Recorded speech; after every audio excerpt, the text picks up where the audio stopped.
آپ دیکھتے ہیں کہ ایسے کرشمہ ساز اور جادوئی سائنسی دور کے کامیاب ترین اور ذہین ترین لوگوں کو خوشیوں کی حقیقت کا ادراک نہ ہو، اور وہ دنیا میں سب کچھ حاصل کرنے کے باوجود خودکشی اور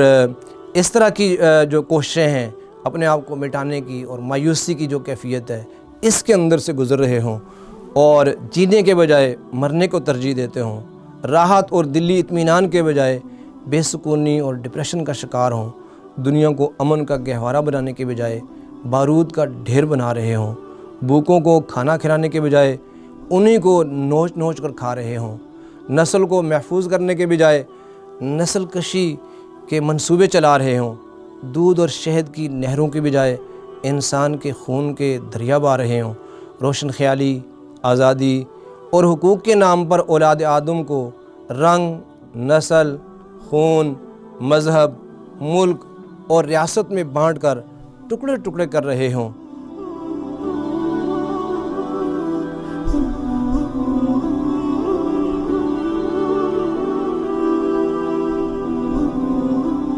السلام علیکم ورحمۃ اللہ وبرکاتہ۔ ناظرین، آج کی اس ویڈیو میں ہم بات کرنے لگے ہیں خوشیوں کا خزینہ، کہ خوشیاں جو ہیں وہ ہمیں کہاں سے مل سکتی ہیں اور کیسے مل سکتی ہیں، اور اس کا خزینہ کیا ہے۔ ایک وقت تھا کہ انسان کے پاس چیزوں کو گننے اور ماپنے کے سادہ پیمانے بھی نہ تھے۔ انسان دور اور نزدیک میں نہیں جانتا تھا کہ کتنا نزدیک اور کتنا دور، ہلکے اور بھاری میں کتنا ہلکا اور کتنا بھاری، یہ انسان کو معلوم نہ تھا۔ آہستہ اور تیز میں کتنا آہستہ اور کتنا تیز، یہ معلوم نہ تھا۔ گرم اور ٹھنڈے میں کتنا گرم اور کتنا ٹھنڈا، یہ بھی انسان ایک وقت تھا نہیں جانتا تھا۔ لیکن اب انسان زمین پر بیٹھے بیٹھے سورج، چاند، ستاروں اور اجرام فلکی کے نہ صرف فاصلے جانتا ہے،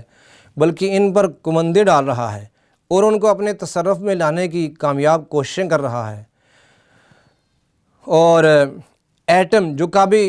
کبھی ناقابل تقسیم ذرا سمجھا جاتا تھا کہ اس کو تقسیم نہیں کیا جا سکتا، لیکن آج اس ایٹم کا سینہ بھی چیرا جا چکا ہے، اس جوہر کو بھی جو ہے وہ کھولا جا چکا ہے، اور اس کے اندر کی دنیا کو جھانکا جا چکا ہے۔ اور اسی طریقے سے آپ دیکھتے ہیں کہ آج کے دور کے اندر یہ بات بڑی واضح ہو چکی ہے کہ فنگر پرنٹ اور ڈی این اے کا جو دھندا ہے وہ کیا ہے۔ اور اسی طریقے سے آپ دیکھتے ہیں کہ ایسے کرشمہ ساز اور جادوئی سائنسی دور کے کامیاب ترین اور ذہین ترین لوگوں کو خوشیوں کی حقیقت کا ادراک نہ ہو، اور وہ دنیا میں سب کچھ حاصل کرنے کے باوجود خودکشی اور اس طرح کی جو کوششیں ہیں اپنے آپ کو مٹانے کی، اور مایوسی کی جو کیفیت ہے اس کے اندر سے گزر رہے ہوں،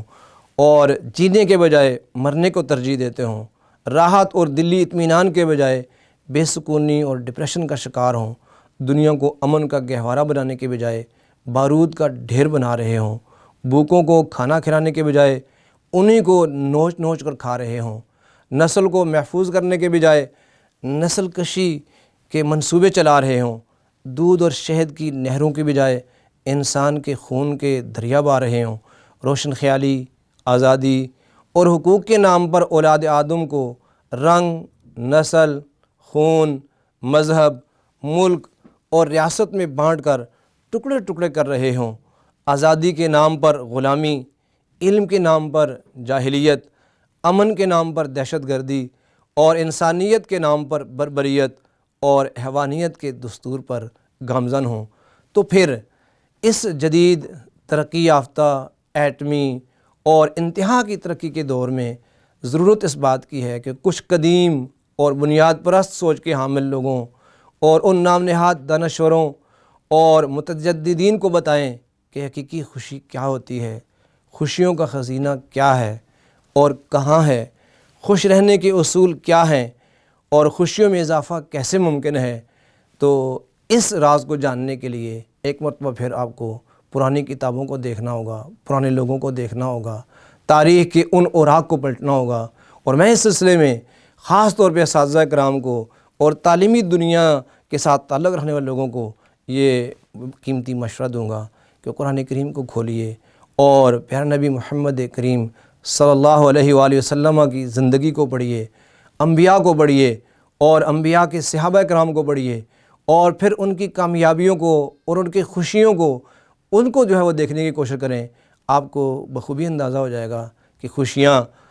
قدیم نظریات کے اندر اور خوشیاں